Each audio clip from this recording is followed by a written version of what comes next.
We all know how good the fights are in Ragnarok, but another great aspect is the backstories of the fighters. So today I'm ranking the fighters' backstories from worst to best. We also had the possibility that characters' backstories will get explored more in spin-off manga, such as with the Yubu spin-off, which covers more about his backstory before his death or before the events of Shuumatsu or Valkyrie, alongside a lot of other stuff regarding the time frame he was actually alive. The success of this spin-off may result in other characters getting their own one, which would be very hype. For example, imagine a Jack the Ripper spin-off featuring his serial murders and him avoiding the police, seeing the emotions of everyone and just living out his life without getting caught. That would be pretty hype in my opinion, alongside other characters, the rise of Shiva becoming the #1 Indian god, everything regarding that. Gone into more detail would be absolute hype. But in today's ranking, I'm comparing the backstories shown in Record of Ragnarok to keep it fair. Also take note, this video was recorded after the Shiva and Raiden fight, meaning the other fighters' backstories are currently unknown to me. So let me know down in the comments your ranking for the backstory so far,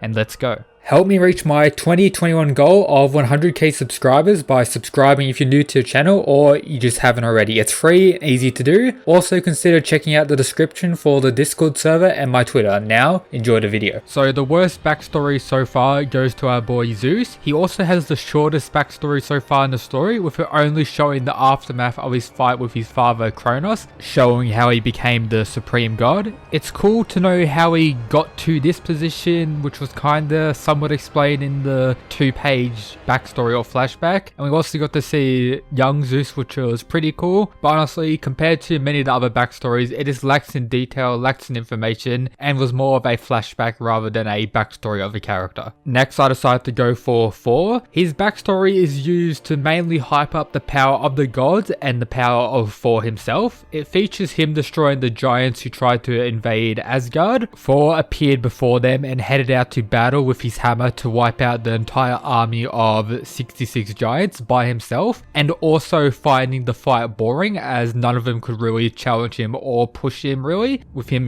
bathing in the blood of all the giants. This caused the people who witnessed Thor's strength to praise and cheer Thor on as the god who killed the invaders, and they also told tales to the other gods of the glory of Thor during this battle, with Thor not really caring about anyone who actually cheered him on or the tales that were told about him. He just found it boring and really just wanted a fun fight, which he got in his fight against Lubu. As a whole, it was a decent backstory, but nothing special in my opinion. Next, I decided to go for Poseidon, another character with a very short backstory that doesn't really go into much detail, but his backstory is probably the best for hyping up the power of a god, with Poseidon killing another god in this backstory, his brother Adamas, who was trying to start a war with Zeus to overthrow him. Poseidon just walked in, killed Adamas, who actually never respected Adamas his whole life and pretty much ended his life, went to Zeus, told Zeus to wipe him from history. Zeus without question did that, which is absolutely insane because Zeus is actually excited about the war, and it kind of shows how much Zeus actually respects Poseidon and how much the other gods actually fear Poseidon and his power. This also hyped Poseidon as someone on the same tier as Zeus, a god of the gods, or one of the most godly gods, which he's described as. Next, I decided to go for Sasaki Kojo's backstory. His backstory mainly involved his whole life, the training of the sword, him taking loss after loss, going out to train for a certain number of years to,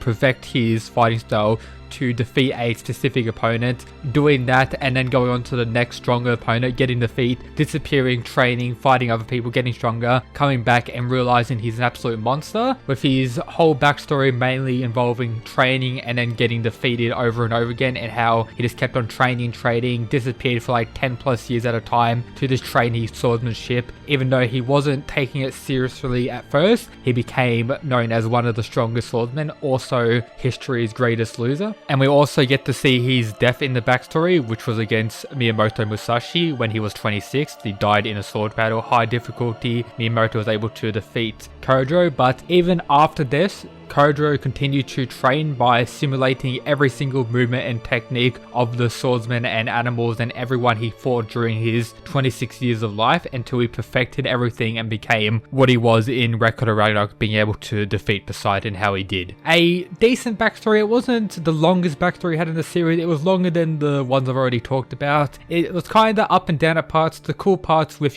Sasaki developing and turning into a badass from someone who was just getting destroyed by everyone was pretty cool. Decent backstory, I quite enjoyed it. Next, I decided to go for our boy Adam. His backstory was another short one, but it was very impactful. It mainly involved him pretty much saving Eve from getting framed by the serpent. As we know, the serpent tried to rape Eve, so the serpent, to get revenge, decided to pretty much take the bite of the forbidden fruit, the apple, and then blame it on Eve. And then Adam, being absolute Chad, walked in, killed the serpent with absolute ease, and then took Eve, disrespected all the gods, and pretty much left godhood and became a full-fledged human and became the person most despised by the gods. As a whole, a short hype backstory that I really enjoyed. Next, we have Yubu's backstory, one of the first backstories we get in the series, as he faced 4 in the first round. His backstory is actually one of the longer ones as well. It involved him from a kid seeing lightning split a tree, being mesmerized by this lightning, becoming the strongest throughout the 3 kingdoms of China, him fighting for 30 plus years without getting pretty much defeated, and him actually falling into despair because of it.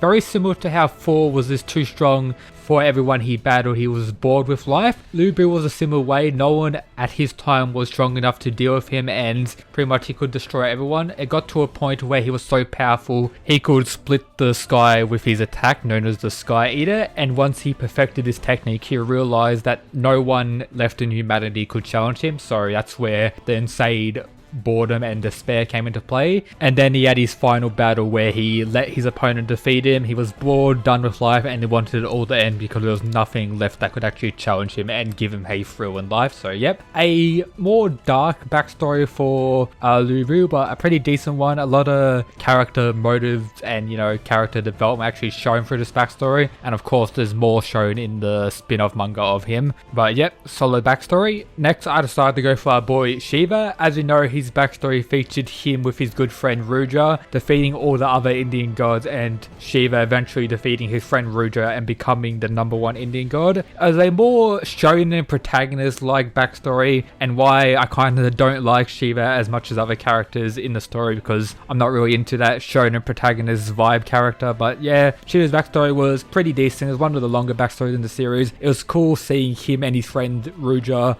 being so close, defeating the other Indian gods, seeing the other Indian gods. It was a pretty cool backstory. I enjoyed it. I just didn't enjoy the shonen protagonist aspect sprinkled in throughout it. Now on to the top 3 backstories so far in my opinion. At rank 3 we have our boy Hercules. His backstory started when he was a young kid. He was actually weaker than everyone around him, but continued to push and train his body until he became the strongest person of his city, or the strongest person he knew around. And then out of nowhere, the gods, as we know, had their own little vote thing, and they just chose to pretty much punish humans. This is where Ares was going to do the punishment. Hercules actually stood up to Ares, a god at the time when Hercules was just a regular human, actually tanked a blow from Ares. And then, as we know, we learn about the legend around Zeus's blood that was featured at that time, with Hercules being able to drink that because he was worthy of being a hero. He drank Zeus's blood, got the power of Zeus and of the gods, was able to actually fight Ares to a draw, but Ares stated he probably would have lost if Zeus didn't come in and save him. And after that, we see Hercules becoming a son of Zeus, rising to godhood. We get mention of him passing the labors, but we don't actually get to see it. Hopefully in a spin-off manga we get to see Hercules completing his labors, which would be pretty cool. But yeah, solid backstory. I enjoyed it quite a bit, and rank 3 in my opinion. At rank 2, I decided to go for our boy Raiden. His backstory was split in 2 during the fight against Shiva. His first backstory was when he was a young kid, how his muscles were too powerful that he couldn't even control them, and all the other kids around him considered him a monster, and that's where his muscles had to be locked away so he couldn't be, an insane monster and actually just defeat people 3 times his age, absolute Eve, and getting seen as an outcast. That's what Raiden had to deal with when he was a young kid. And then the second part of his backstory was him as a young adult rising to rank 1 sumo wrestler, or the greatest sumo wrestler of all time, with him dealing with his strength being way too strong for many others, needing to lock away his most powerful techniques alongside his full potential regarding his muscles, and in his whole life never having the option to go all out and unleash all his power until, as you know, brought back to life and had his fight against Shiva. It was also one of the more emotional backstories we got in the series so far, which I enjoyed about it. And of course, the rank 1 backstory, the best backstory so far in my opinion, is for our boy Jack the Ripper. As a whole, the most emotional backstory, I think it's top 3 longest, if not it is the longest backstory we've had so far. I won't go into too much detail about Jack's backstory because it is a long backstory and there is a lot of information. I did talk a lot about it in my Jack the Ripper from Ragnarok video if you want to check that out to hear what I have to say about Jack the Ripper fully. But yeah, backstory started out when he was a young kid, considered worthless by society. It's pretty much him building up to becoming who he is, Jack the Ripper, which is absolute top tier greatness. Him actually killing his mother, snapping, killing his father, everything regarding that, absolute hype. And yep, those are my rankings for the backstories so far in Ragnarok. Let me know your ranking down in the comments. Hope you enjoyed today's video. If you did, make sure to subscribe, join the Discord, and yep, that's it guys. Peace.